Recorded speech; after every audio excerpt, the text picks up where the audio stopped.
ถึงแสนเลยรับสุดเลยมีเงินเดือนไหนอยู่บ่นี่ ใจเย็นๆตลอดเอาสุดก่อน เอาสุดก่อนจาน เงินเดือนค่อยว่ากัน แม อีก นเบิ่งไม่ได้ แสนเจ็ดแสน ทีนี้เนี่ยเพราะว่าเขาเป็นอาจารย์เขาสิสอนก็ต่อดีเขาต่อหัวละเอียดตัวนี้หมายถึงว่าถามว่าครบตัวนี้อาจารย์ตัวนี้รหัสเดียวรหัสเดียวอาจารย์รหัสเดียวซุ้มนี่ขึ้นไปอาจารย์ซุ้มนี่รหัสเดียวซุ้มนี่ร่วมทุกรหัสผมหมายหมดเลย ตัวตุลหัส แมนตัวอย่างคือตัวอย่างให้ ให้ ว่า ว่าผมก็ถึงแล้วแสนนึง ผมแมนก็จะว่าตัวนี้มันแข็งเรื่องแบบ นั่นแหละนั่นแหละ ใจเย็น ใจเย็นตุลหัสเดียวกันแสนหนึ่งก่อน อย่าเฝ้าไปตัวนี้นะครับนี่จะจังแสนก่อนเพราะว่ามาตัวอื่นนี่ว่ารหัสข้างล่างเลยหาเงิน3 0,000เลยนะครบรวมกันเบิดครบ3 แสนแจกแล้วมากวดแจกเพิ่มเป็นอัพตำแหน่งเลยตัวนี้ครบ5 แสนอัพเลยแปลว่าเอาทุกรหัสรวมกันใครมีรหัสมันได้เปรียบคุณบอกมาเลยก็ได้ว่าตัวนี้รหัสเดียวกันไหนตัวฐานแหลกตัวรหัสเดียวกัน ร้านนี้ก็ได้หมดผู้สิมา เดี๋ยวเตะเขาได้รหัสตัวนั้นแม่เขาได้รหัสตัวนั้นมันได้จับคูแสนมาตัวอื่นเอาจับคูแต่ละรหัสมารวมกันครบ3 แสนก็อัพขึ้นตำแหน่งครบ1 แสนไปโอเคเนาะวันนี้มาเบิ่งเงินเดือนมานี่เงินเดือนนี่เขาอาจจะขึ้นตำแหน่งขอดพี่ก็แล้วแต่อาจารย์แต่เวลาเงินเดือนมันขึ้นกับฟังตัวนี้ตบดิวันนี้เข้มมาเนี่ยอาจารย์เขาอาจจะขึ้นตำแหน่งได้แต่เวลาเข้มมันในเงินเดือนปุ๊บในเงินเดือนปุ๊บเด้จังหวะถึงกระทำเข้มมันนะ ผมหมายถึงว่าตัวใดเงินเดือน แม่ในเงินเดือนปุ๊บก่อนแล้วแม่จะทำเข้มในเงินเดือนตำแหน่งตัวนี้ก็ทำเข้มนี่ในเงินเดือนนี่ก็นี่ กติกาเงินเดือนตามนี้เป็นบ่ แม่นค กา รับ รที่ใดเงินเดือน แม่นที่ตามไป ก เลย ติกานี่ แม่นตามไปเลยแต่ว่าสูตรนี่ผมถ่ายไปก่อนแบบลักษณะว่า1 แสนรหัสเดียวตัวนี้รวบมันนี่เดี๋ยวเบรขึ้นแล้วก็ขึ้นตามนั้นเลยอันนี้คือกฎของลาวเนาะแต่ว่าเข้มนี่ก็แม่นเอากฎของบอสคือมีเงินเดือนแต่จังงอกนะอาจารย์แต่สูตรเขาจะเอาดิสูตรก่อน เดือนนึงก็ต้องเป็นเดือน3 เดือนติดต่อกันถึงได้เข้มหมด ตัวนี้วะอัธมิตรนี่มัน ที่ว่าใดไม่ให้เลย อันนั้นมันมีงานดิมันต้องมีงานของเพิ่นเลยนะ เนี่ยต้องเป็นมัน มี มี กา การ ร เงิน เงิน เดื เดื อ อน น แม่ตามเพิ่นแต่ว่าสูตรมันบอกของเฮานี่ได้ก็เดือนปุ๊บคันนึงกับมีซื้อเข้มหมดนะพอแต่ว่าเฮาได้สูตรก็ได้เป็นสูตรก็นะครับหมายว่าเงินเดือนนี่ปุ๊บแกซื้อไว้ครับเข้ม วันนี้สูตรคุณวุฒินี่คันเขารับของลาวเนี่ยเขาต้องรับของไทย บ่ครับงบเดียว ผมก็เดียวกันโอ้ งบเดียวกันไม่เป็นของบริษัทงบเดียวกันเลย นี่เราทั้งสูตรไทยสูตรลาว นี่จะว่าผมถ่ายโลโก้ผมถ่ายแต่โลโก้บ่ได้ซื้อเด้เพราะว่าโลโก้นั้นเพิ่นแสดงว่าไปยืนนำกันอันเดียวกันหมดนะตั้งแต่โลโก้เดียวกันหมดเลยเด้ ไม่ได้ที่ว่า แม่นอันเดียวกันเลยนะก็หมายอันนี้ครับในสกอร์30นี่ผมจะเอาโลโก้อะไรมาเพราะว่าผมสิไปเฮ็ดสูตร ก็บอกนี่ตามกฎของไทยไม่ได้ทำตำแหน่งที่เกี่ยว มันจะมีปัญหาครับ เงินเดือน ขนาดผมซื้อ30 ตันเนี่ยบริขึ้นเนี่ยคันเป็นผมได้ขึ้นได้30 ตัน ครับ ผมได้ขึ้นได้ตำแหน่งผม อืมเพราะว่าเขาบ่เข้าใจพังคนอื่นกันเขาบ่เข้าใจคนนี้นะเขามีแต่ว่าเฮ็ดไปเลยตามเปิ้งหรือผมซื้อบ่ได้เบิ่งพังบ่ได้เบิ่งจังสำนั้นก็ดีแบบนึงแหละเขาไม่ดีแบบนี้แสดงเขาเข้าใจแล้วกันครับเนาะก็คือนี่แหละตรงเงินเดือนเนี่ยตามเพิ่นแต่ว่าสูตรนี้ตามเล่าเลยมีแต่ว่าขึ้นตามเกณฑ์ที่เขาหายไปตามนั้นอธิบายตามนั้น หมายถึงว่าสูตรเสื้อสูตรสีเดียวกันหมดไทยกับเรา นี่อันเดียวกันหมดโลโก้เดียวกันหมดเลยต่างตอนเดียวกันต่างแต่ว่ากฎซื่อกฎของเขาหันคือต้องได้เงินเดือนติดต่อกัน3 เดือนจะได้เข้มจะได้สูตรบัตรเท่านี่บ่ครับอาจารย์พอเอาเกณฑ์เงินไหลได้ก่อนแล้วจังโตเงินเดือนเนี่ยจังหวะตามเข้มหมายว่าเฮาสูตรเฮาตรงไหนก่อนเขาแล้วเฮาจังเอาเข้มอันที่หลังแต่เขาเพิ่นน่ะสูตรโอเคเหมือนกันมันเลยได้หยังแต่สุดท้ายแล้วบ่เอาตามผมนี่แหละเท่านี้ เมียนครับ สุดท้ายก็ เพ ไปตามนี้ ราะว่ามันก็แบบเดียวกันแหละเพียงแต่แค่ว่าเขาเฮาได้ก่อนไอ้แสนนึงเขาได้ก่อน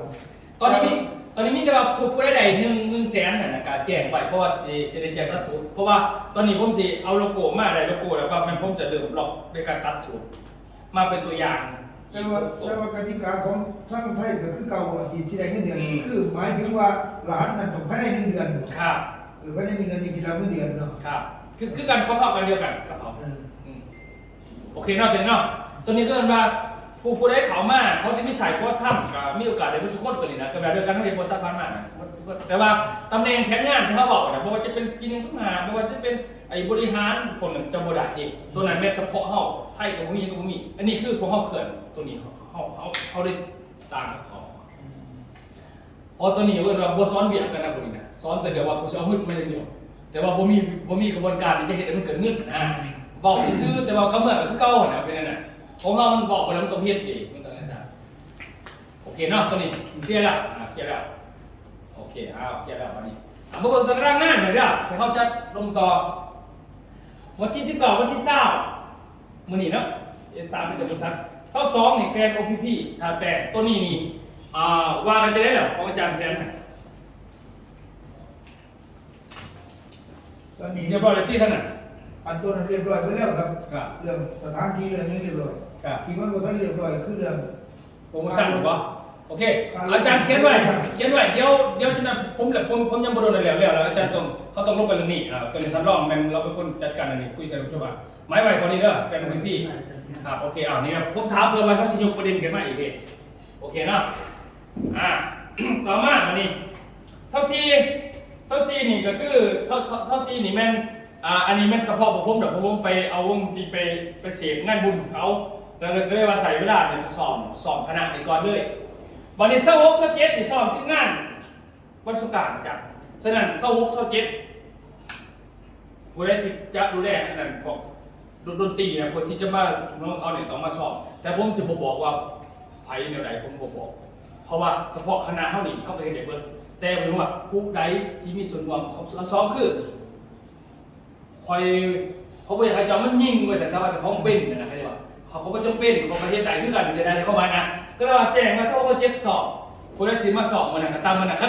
คันบ่มามื้อนั้นก็คือว่ามาสอบเราบ่ได้ก็เฮาก็บ่นัดใส่อยู่แล้วว่าซั่นซะหมายความว่าจะต้องสอบจะต้องได้จะต้องเป็นเฮ็ดเวียกนำข่อยได้แล้วจะคอยไปเฮ็ดงานนั่นแต่พวกก็สิขึ้นสิมีเสื้อให้แม่นว่าที่ตัวไหนเขาสิสั่งเซา7สั่งเลยเนาะเพราะเขาต้องให้เซา7จงๆเนาะเพราะเขาเอาอันนั้นคนซอยงานนี่คือจังซี่นะแต่ว่ามันสิเป็นเสื้ออันนั้นสีขาวผมบอกเนี่ยตัวนี้เนาะแต่ว่าตัวนี้แม่นสำหรับคนของวงงานแต่ว่าคณะวงดนตรีแม่นดูได้วงดนตรีซอยแม่นสีขาวตัวนี้นี่ เซาเจ็ดที่สั่งเสือบ่ ไม่ว่าเซา6เซา7เฮา2เซา7เพิ่นจะรู้ว่าไอ้มันผู้ใดมันมาใส่งานใดซื้อ บ่ แม่นครับระบบจะสั่ง เพราะว่าผู้ชี้แจงรายชื่อ ครับกับผู้ที่อาจารย์ก็ทิ้งมาเลยเสื้อแดงตัวเขาอาจารย์เสื้อแดงทิ้งนั้นเนี่ย ทีมงานเจ้า แม่เขาซื้ออาจารย์จะคณะวงดนตรีฟรีบ่ต้องซื้อหมายว่ามาเฮ็ดเวียกว่าซั่นซะตัวนี้นี่เขาถามเบิ่งว่าผู้ใดสิมา2จะกับเบิ่งตามสภาพการช่วยกันเขาจะไปสั่งเสือเสื้อ7ทันฉะนั้นเสื้อ6ชุด7ผมบ่อยากให้มีคำว่าเอ้ยคันบ่มีใครบ่ได้ดอกบ่มีเจ้าก็เฮ็ดพอบ่ข่อยคนเดียวข่อยก็สอบมาบ่ชีวิตเกิดได้18ปีข่อยพอบ่มีหยังข่อยลุยบ่ทุกคนข่อยก็เฮ็ดเอาได้ข่อยบ่ฝากชีวิตให้ผู้เจ้าได้สินะนี่คือเวลาข่อยเฮ็ดงานบ่เชื่อก็ตามจะเบิ่งเด้อข่อยบ่ฝากไว้กับไผคันฝากไว้นำเจ้าบ่เกินดอกเฮาต้องเฮ็ดเองเฮาต้องกลุ่มเองงานเฮาเลยสมบูรณ์แม่นบ่อาจารย์บ่สิได้ก็ตามผมบ่มักน้ำลายทุกคนเลยถ้าเจ้าเฮ็ดข่อยก็ส่งเสริมเจ้าเฮ็ดข่อยก็บ่เว้าแต่ข่อยเฮ็ดเองสินะนี่คือผมจะเป็นนั่นน่ะมันก็เลยเฮ็ดจังก็เลยไปลงทางได้ดีโอเคเนาะ27สักต่อ30ก็คือนิวสตาร์นี่คณะบริหารนี่มาเบิดเสือเขาเสนเอาเนาะ เสียนี่สตาร์ แม่น อ๋อมันท่านไหนเท่าไหร่แต่เสียสตาร์ นี่แต่จะมองเขาถ้าขนาด รู้ว่าเขาใส่นิวสตาร์บ่ ใช้สตาร์ ปืนใส่สตาร์บ่ ไม่ใช่สตาร์ ปืนใส่สตาร์เสื้ออยู่ใส่อยู่เงื่อน อยู่กันอยู่กัน เขาจันมืออื่นเฮามาในตอนเช้าเฮาใส่สตาร์มาแล้วผมสิมอบเสื้อนิวสตาร์ให้คนละตัวเพราะว่างานตัวนี้เนี่ยบ่บริหารถึงอยู่ดิโอเคเนาะไม่ว่านิวสตาร์ผมก็ใส่แต่สิมอบเสื้อซื่อๆแต่ปืนเขาใส่สตาร์ไปแต่ว่านิวสตาร์เขาใส่คนละตัวมือเพราะว่าคนที่สกอร์30ปีบริหารตรงหน้าเขาไม่น่ะตัวนี้เขามาอยู่แล้วผมเวียบริหารจังได๋ก็เขาเป็นบริษัทดีจ้ะแต่คนอื่นนั่นมันบ่สามารถไปอยู่แบบนี้ได้ก็เรียกว่าเป็นยังเขาจะบอกให้เขามาฟังเรื่องราวของผมนี่เพราะว่าคือเฮานี่เฮาคุ้มครองกันคนที่ไก่ชิดบริษัทบ่แม่นเจ้าจะไก่ชิดมันนางเฝ้าก็ได้เพราะว่าคือตำแหน่งเวียกเจ้ามันไก่ชิดบริษัทเฮานะบ่แม่นว่าเขาจะไก่ชิดแต่เขาว่าคู่มือเขามาบ่เคยขาดเขาบ่ได้นับเรื่องนั้นน่ะเขาได้ว่าเจ้าไก่ชิดกับบริษัทนี่สินะความหมายนะอันนี้ครับก็เรียกว่าผมสมองมีจิตาให้แสดงว่าเพราะว่ามื้อสักเก่า30ที่เฮามีซื้อที่เขาหับกันอยู่ S3 BPG เขา เขาก็มาบอกเฮาเองอะจะคนเดี๋ยว1 2 3 4 5 6 7คนจะว่ามันสิหน่อยกว่าประเทศไทยมาอีก3เต้นอยู่นี่เหมือนนะใส่สตาร์นั่นกันนะก็เต้นอยู่นี่แหละ โอ้แต่ว่าประเทศไทยก็รับนิวสตาร์มันจะพูด แม่นครับแต่ว่าเสือเราก็คือของเขาดอกคนละอย่างกันก็เบิ่งเอาแล้วงามก็งามไปซะเดี๋ยวเบิ่งสิได้ทันทายจะไปเลย เสีย เอา เท่าในงามก่อนนะ เด้อปืนเพิ่นจะมาเป็นคนละโตเนาะตัวนี้สตาร์โอเคเนาะแต่เนาะฉะนั้นซับเก่า30อาจารย์ซับเก่า30นี่คือบอกเลยซับเก่านี่มันเอาไปปักซองไม่ว่ามีคนบ่ไปก็บ่เป็นหยังเด้อบ่หมายนะแต่ว่ามีแจกไปแหละมันเป็นภาพของเฮาซับเก่าเนาะไปปักซองไปเบิ่งต่างๆเอาภาพทีมงานฟังไทยไปเบิ่งว่าซั่นซะ แล้วก็มีต้องแจ้ง แม่นๆเอาไพ่เอาเพราะว่าตอนนั้นไปบ่ได้ดอกมันหยังเอาของเราที่ว่าที่ว่าเขาใส่ของเรานะ ต้องไปแจกแล้วต้องขอใจแล้วกันขอคุยใส่ โอเคจะแจ้งรถเลยซับเก่าตัวนี้วันที่30นี่มันยูนิคกันยูนิคให้ข้อมูลธุรกิจส่วนไลน์แมนเขาจะให้ฟังลาวเท่านี้คือบอกสู่ฟังไทยฟังเรื่องของการสร้างก่อนเพราะว่า คือเอาว่าช่องเก่านี่มันจะมุ่งเข้าไป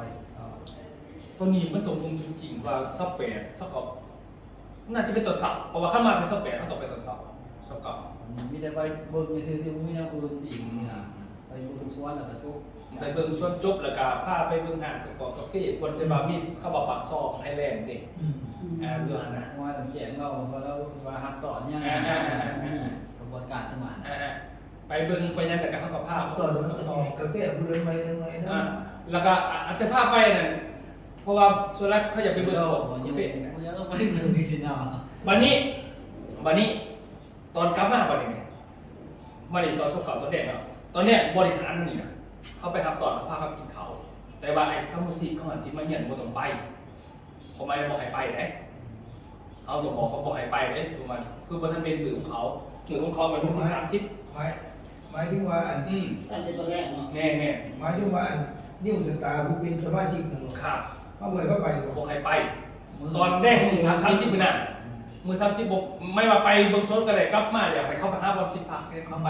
เฮานี่ตอนแรกเขาต้องไปหาผ้าเขาหันไป ตัวนี้ตัวนี้ ตัวแรกของเก่า เซาเก่า ตอนแรก30มันเขาไปนั่ง กันเบิด เมื่อตอนแรก30ไปนั่นกันเบิดเดี๋ยวเข้ามานะ เดี๋ยวว่าเขาต้องส่งเขาไปพักคนแม่ที่เขา คือที่เราต่อมันบริหารเอาไง บริหารนี่เพื่อไปพบปะกับผู้นี้แหละพวกจักกันแบบพวกเขามันบ่พบปะขนาดนั้นพอหนาผู้ผิดชดถึงมันบ่เหมาะสมเอาตรงๆก็คือมันบ่มีคุณสมบัติใดต้องไปห่วงกับผมนี่นะเอาดูสิซั่นมันเลยบ่จำเป็นนะอาจารย์ก็เลยว่ามื้อ30เขาจังเข้ามา เอาส่งไปแล้วเขานัดกันเกี่ยวว่างานไปประชุมเนี่ย นี่เขาหูกันสนิทคือจบนะเขาบ่ต้องไปขยายต่อกันเขาเข้าใจซ้ำนี่ก็พอแล้วก็ไม่ได้โอเคเนาะเข้าใจเนาะวัน30อยู่นี่แหละกลางคืนมันทั้งหมดที่อยู่ตรงนี้นี่สดาเขาเสร็จไปแล้วกันอันนั้นคือกลางคืน ก็คือวัน30ครับนี่แหละไปแล้วกัน วันนี้ที่สเกาที่พักนี่คือผู้เข้ามาสิเงิน เดี๋ยวแต่เขา บริจาคหมดว่าเดี๋ยวเขา ฟังไทยเหรอ บ่ได้ฟัง ว่าเรียกเราจะเขาเพราะว่าเนี่ยว่าท่านเป็นเกณฑ์เดิมที่ว่ามันมาตรฐานนะมันเป็นรุ่นแบบ รุ่นแรก รุ่นแบบโมเดล หมายถึงว่าสมาชิกนิวสตาร์ที่เขาอันนี้น้องนี่หมายถึงว่าเขาไปหาโจที่บางวี เมียนจากนอนของการก็ได้นี่แหละแต่คือเก่าเขาเนี่ยจ้ะเพราะมันก็มีแต่คนเก่าเขาอยู่แล้วที่จักกันอยู่แล้วดี ส มัน เก่านั่นผมเป็นของปักซอง30เป็นเศษตัวซุ่มอยู่นี่ แน่ ตอนแรกมีปฏิ กันคือ เอาละวันนี้เดี๋ยวบอกเขาว่านิวสตาร์นี่ที่ให้นอนห้องฟรีอย่างนี้ ตัวนั้นมันบ่ทันกดนะอาจารย์เพราะว่ากดที่เขามามันบ่แม่นกดมันบ่แม่นกดที่เขาตั้งไว้คือนิวสตาร์บอกคืออย่างแต่ละคนมามันกันกับติดอันดับได้หาอยู่สิดิมันโมเมนต์แบบตึ้งพวกรถเตือนสนาจัน ระบาดพวกเขาซื้อเป็นพวกเป็น15ต้นนี้เลย ก็ต้องเอาตามนี้ไปก่อนจะ แต่ว่าโรงแรมคือบ่ได้เช่าให้คือที่ว่าเดี๋ยว บอสตัวนั้นจะเรียกว่าที่จริงอ่ะถ้าตามแผนนะมันต้องเอาตามนั้น แต่ว่าเราผัดเล็งเข้าให้ได้สิ้นเดือนนี้ก็เลยว่าเอาเป็นโมเดลไปก่อน แต่ว่าเราอยากมาแห้ง อย่างมากครับเราบอสเล็งเข้านี่แหละอยากให้มาก เนี่ยขาวผ่านอะไรอย่างเงี้ย ที่จริงอ่ะมันบ่ทันหอดอันนั้นอาจารย์เลยมันก็ยังแตกต่างกันไปก่อนไปซื้อได้นี่ตาม มาดูนี่ก็ขอบเป็นจริงนี่แหละคนคือด้วย ต้องเส้นมือเขาลุกบัตรกินพี่หน่อยมัน ใช่ ใช่ พวกนี้ เชื่อพี่หน่อยเลยคุณตายเลยนี่ มีสมบัติ อ่าโอเคเนาะตอนนี้คือว่าเขาเข้าใจกันเนาะ เข้าใจมันจะค่อย ฉะนั้นก็คืออยู่มาเบิ่งวันที่12เนาะเขาจะไปแกรนนี้ก็คือเขาจะบริเหตุผาเป็นเนื้อเพราะว่าเอาตัวนี้ขึ้นจอใหญ่เลยมันจะเป็นไปเลยครับนั้นละมากเขาเป็นเนื้อใส่บ่ได้ดิมันต้องใส่จอใหญ่เลยแล้วเอาตัวนี้ขึ้นเลยตัวนี้เนาะอันนี้คือเป็นเนื้อตัวนี้แม่นดิหัวงานปาร์ตี้พิเศษกับคณะบริหารระดับสูง ตัวหัวงานวันที่22นี่ขั้นผู้ใดมีรูปแล้วผมว่าผมเสียวปากกาสีแดงมีขีดกลางมาเด้อ ที่จริงมันต้องยังสั่นอาจารย์ อับอายเลยบ่ได้ ที่จริงมันต้องยังสั่น เรียบแบบนึงเลย มันต้องพอผ่านมานี่จักสิมาคนไปอีหยังเมื่อเจ้าบ่มีหยังมาเผาหั่นน่ะรอบหน้าบอกคือวันนั้นครั้งที่6นี่อุบลนี่แม่เสือแดงมันขึ้นปุ๊บเดี๋ยวพวกนี้ลบออกบ่เอาเลยอาจารย์เข้ามาเนี่ยมันจะเป็นต้องมา6นำเขาเสนอมาแล้วบ่ไปมันจะสิไปวุ่นวายจังหวกเขาอ่ะมันจะเป็นนั่นเพราะว่าเดี๋ยวไม่จริงคือไม่ขีด บ่เหมาะสมกับไปเป็นผู้ซื้อบ่เหมาะสมกับเป็นผู้ขายไปแล้วกันพัฒนาอีหยังบ่ต้องเป็นต้องมาจังซี่เอามาเฮ็ดอีหยังเลยเขาบ่จำเป็นนะคันสิบอกว่านะเขาบ่ได้ไม่ยอมย่อจนแสดงนะแต่เมื่อว่าเจ้าอยากร่วมอยากเดินเจ้าเองเป็นคนเสนอก็เอาไปนะ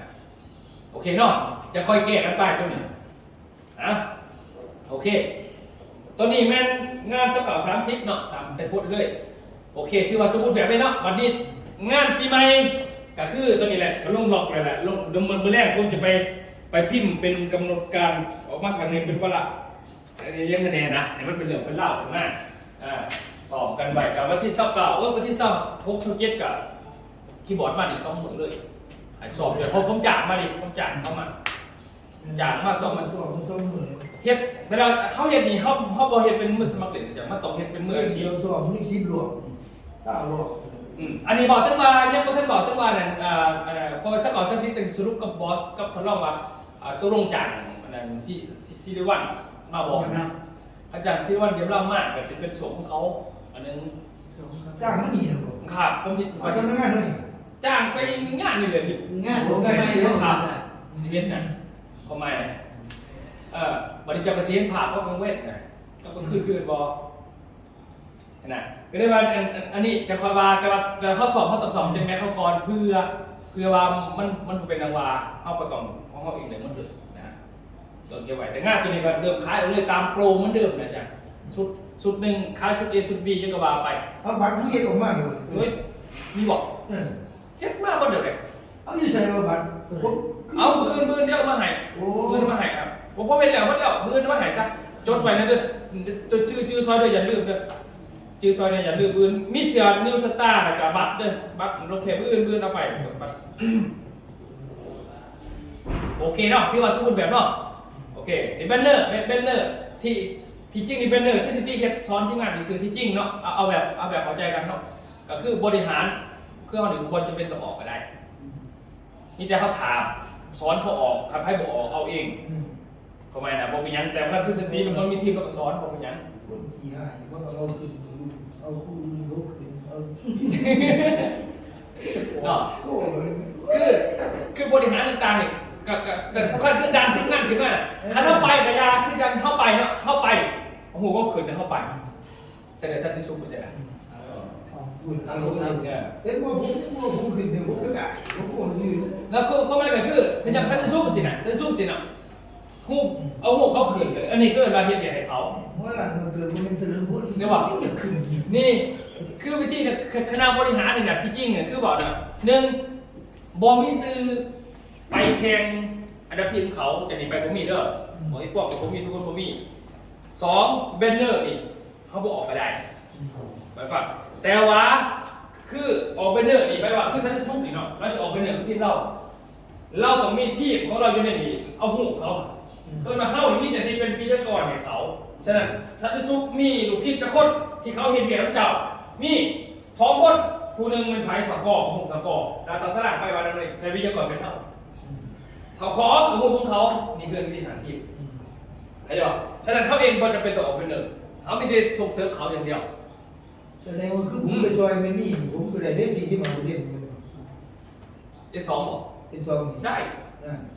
เขาจะเขียนเป็นเนื้อนะสรุปอาจารย์เขียนไปสรุปมาก่อนก็เป็นเนื้ออาจารย์ก่อนก็เป็นเนื้อมันเสนอตัวนี้เขาจะเบิกเองหรอเขามาพูดไหนเข้าใจเนาะคือผมไปสารวัตรนี่บอกเขาไม่ต้องเขาสรุปผมเหี้ยผมก็เอาผมเองไปแต่เวลาเขาเนี่ยบอกได้ป่ะนี่พอเขามีเสือเนี่ยมันในไทยรูปเขาได้ป่ะนี่เอาเขาขึ้นป่ะนี่เขาว่าเอาขึ้นได้เนี่ย ซอยไม่มีซอยไม่มีเหลือซอยใช้ปลาเสือกัน ครับ คุณก็ต้องไปซีที่มาประเทศเห็นบอก ต้องไปขึ้นรูปมาลานดูเรื่องแบบคน ไม่บอกฉันจะชุบโบราณว่ะ บางที่ผมจูบแล้ว แต่ที่แถวจะบอกหลาย เดี๋ยวมีเรื่องป่ะเดี๋ยวมีเรื่องป่ะอันนี้นะตัวอย่างนะตัวอย่างอันนี้คือใบเขียนเป็นเนื้อวิทยากรกับเขียนมาเป็นเท่าเลยแหละทำมี2 ทีมกับ2 ทีมนี่คือวิธีและที่จะสิเกิดแต่จะมีจุดคือว่ามีจุดหมายปลายทางมาเป็นไผคือเสื้อชุดคือในเราเห็นเองขณะเสียเปิดน้ำมันหลดนี่นะเปิดน้ำมันหลดคือมาคุกหาเขาบอกฉะนั้นเข้าใจไหมว่าเขาเห็นเองแบบมีเปิดน้ำมันหลดนี่จะได้แต่คุกหาฉะนั้นขาซ้ายสุดมีคนหนึ่งนะครับเอาเขามาดูบนแบบเอาเขาขึ้นแล้วเป็นคิ้วของเขาจะไปบริคุกหาเพราะว่าเขาหันคือเป็นพวกสีเป่านี่คือวิธีไม่ต้องสอนเขาอะไรหรอกเอาทีระบบมันบอกแล้วว่ามอนันสีเป่ามันบอกเองมันให้หรอกเดี๋ยวเขาสิบอกคุกหามันสิบเมื่อยมันสิบสะเกิดให้บอกตัวอย่างคือสติจะเป็นสมบัติเอาคุณไปบัติขึ้นเดี๋ยวขึ้นไปบัติแล้วเนี่ยบอกคือขอเข้าใจขอรู้แต่ขอบอกว่าให้สติเข้าใจจะเป็นจัดการเองโคไม่ขึ้นเรื่องรู้ใช่ปะเป็นอาจารย์เองฮะเกิดวิธี แดงจิตกรไม่ขึ้น เดี๋ยวตัวนี้เขียนมามันเขียนมาแล้วอาจารย์ตัวนี้ไม่มาไปตัวนี้มันสัมผัสกันเนาะ ก็นี่ขึ้นอาจารย์แจกเที่ยวก่อน ผมเก็บในตลอดผมหนังเงินร้ายตัวนี้นั่นเป็นมากเนาะบัตรตัวนี้หนีไปสรุปอาจารย์บทสรุปไปก็ว่าเขาสรุปตามตัวนี้มากเลยอาจารย์ว่าวันที่ตัวนี้ลงไปตัวนี้เขาไปจังนั่นหรอกเอาการแต่เขาเขียนเขาเป็นถูกการคือตัวอย่างคืออาจารย์ลงวันนี้มันมีหยอดอะไรจากการเขียนใช่บัตรที่ตัวนี้มีหยอดตัวนี้แล้วเวลาอาจารย์เอาใบมาลงนั่นบางทีเขาจะตรวจสอบเองว่ามันตรงกันบ่ตรงกันเพื่อเขาอนุมัติเพื่อเขาก็คุ้มเงินในจ่ายหมดเลยเนี่ยดีกว่านั้นจ้ะนี่คือความชัดเจนมันจริง แต่ว่าเกี่ยวมันจะนวดคนไม่บ่นี่เกี่ยวมันจะนวดขายเลย เป็นยังมันเกี่ยวมัน ขอแต่มีภาพอาจารย์ขอแต่มีภาพแต่ว่าเช่นจะได้มันสิคือพอนั้นพอลงตัวจะให้เอาเลยเขาไม่ได้จ้างกันไม่จ้างหรอกบางมองมัน6-7 คน มันเป็นยังอาจารย์ขอแต่ว่าอาจารย์ทรงภาพทรงยังลงแล้วก็มันเป็นถูกการดีซื่ออาจารย์เข้าใจป่ะมันบริยังแต่ว่าเห็นจะมันสิคือภาพพอจะเห็นเอาตินักศึกษาพวกนาง3 คนผมยังกระดูกกระลาเขามานางออกนั่นคือมันประธานใบเลยใช่ไปเวรเราเขาจะจ้างออกหรอพอถึงว่าเขาก็ลง1 คนแล้วเป่าไม้เนี่ยมีอย่างไรแต่เขาสารถูกการนะอาจารย์โอเคตัวนี้เข้าใจแล้วเนาะตัวนี้ชั้นสุดเข้าใจแล้วเนาะตัวนี้ชั้นสุดเป่าไว้ตัวนี้จะไปตามนี่จะไปหาคนมายืนถึงแทน ถึงแล้วเลย ไม่ยืนแทนเพราะไม่ยืนแทนปึ๊บแล้วปึ๊บจะไปก็คือเป็นวิชาการไทยมอนี่ผมเป็นผู้นี้เลยมอยืนนี่จะมี2 ฝั่งจะบินจาก2 ฝั่งบนตลาดเขานี่คือว่าเราจะเรียกถึงวันนี้ว่าอาทิตย์ตัวนี้จะทิศกับไพ่อาทิตย์นี้ทิศกับไพ่บานนี้งานมันจะเป็นสงการคณะเรียนคือในสิ่งที่เกิดว่าชันติสุขกำลังบานแหไปเรื่อยแต่สุดท้ายมาชันติสุขคือเบิ้งมันอย่างเดียวเอามันจะเป็นสัตว์สันติว่าที่นี่กับชันติก็คือตัวนี้กันเดี๋ยวนี้เริ่มได้โครงการระบบเที่ยว มันมีคนนั่นแหละทำมิตรเกิดมาเศร้าคันหาใดมึงคนจะปราบเราดิเรียนว่าผู้เดียวเอาเขาเลยมึงมีบทบาทมาบริษัทมาตัดบทบาทไม่ได้จุดคิดขึ้นมาโลดประดิษฐ์เพื่อให้เขาสู่ระบบเขาแล้วการยื่นเขาเจ้ามันก็เนี่ยเจ้าแต่ว่าตั้งแต่คะแนนตรงมาเอาลูกไปต้องการเดี๋ยวเขาเสียอัพตำแหน่งเจ้าตรงนี้ก็แล้วก็บอกโดนนะแล้วก็เสือก็ผมมีนั่นชื่อมันจะเสือนี่ใหญ่สักว่าเอาใช้เสือได้เจ้าเด้อเสือซุปเปอร์ใช่ไหมก็มีตึงผมมีเขาก็มีเองขอให้เจ้าก่อนท้ายหูแล้วก็ขนาดถือกฎหมายเถอะขอไปจันทร์ตัดตุ่มโดยทันทีอันนี้แล้วเรื่องอีกจะบอกถึงมันเกินเรื่องอีกขนาดนั้นเถื่อนี่เขาผูกคอที่จะรดมีคือวิธีเห็นแล้วคนมันจะเกิดอยากจะไปเห็นซะมันเปื้อนโอเคเนาะอันนี้คืองานของเขานี่แหละเรียกว่างานนับเป็นรักกับเพื่อนตามนี้ไปใช้กับเดี๋ยวไปว่าเรื่องจักชิดผู้ชูไปจากอาจารย์ท่านปวดหัวเลยเนาะหากแต่ว่าขั้นไปหลายเป็นสิผู้ชูมันจะไปคือบอกว่ามันจะไปเห่าหนัง มันจะไปหรอผู้อยู่มันปวดหัว หากผมคือแบบนี่แหละคนบนแบบหลาย ไปรู้ว่า โอ้มันเป็นสิจานมือเลขกันช่วงเส้นมือเลขจะไปนี่มือเส้าเก่าแต่มือ30มันต้องเปลี่ยนใหม่เพราะว่ามันคนมันหลายไปหอบไปนางจะจับผมก็จะบอกเขาเลย จะไปนั่งเบิ่งเขาจะมาเบิ่งไผมาเบิ่งกันเองที่บอก สักเก่าแต่เขามาเป็น10คนก็เต็มเลย มันได้จังหวะ เขาร่วมเขาไปเป็น16 17 แม่ว่าเกี่ยวคนไทยเข้ามาคนให้มา2 มื้อ เขามา2มื้อเป็นได้ว่าสักเก่ากัน30 ห มื้ มาย อ ว่าคันว่าเฮาแจ้งไปจังนะ ก็ เขาก็แสดง ท่านผู้นำตอนเพิ่นบรรยายเนาะ นั่นได้จังหวะ มีเท่ากับว่ามีคนจะมีอันนั้นนะพวกเราผู้ซ่อมกับปกติเท่ากัน บัดโตขาวๆเขาก็มาปกติเพราะว่าเสียเบียร์เนาะ ปกติเขาเลย แต่เจ็บ เสี เสี ย ยว ผ่านเขา แม่เอาตัวไก่นอกขอบ มาดันอีนั่งเสียวขาวมันก็ยังดอกขอกมามันดันถึงมันต้องมีคนดอกขอกมันหน่อยมันเลยใช่ นั่นคือว่าเงินนะก็บอกว่า ใส่ของตู้ อีนั่งดี เชี่ยว โอ้ยจำวันนี้จะบ้านจะบ้านจะไปเดี๋ยวนี้นอกจากติดเบียร์มันพอได้บ่ข่อยมันติดขาวๆเนี่ยติดเบิดอาจารย์เพิ่นนั่นจะจิบเอวเห็น อินหินอินหินเลย อาจารย์คณะนี่มาขาว มันเป็นจริงๆไม่ติดหินก่อน ติดยินบ่ ไม่มีหินไม่มีหัวนี่อื่น เออเอียก็เนี่ยเย็นจิดิ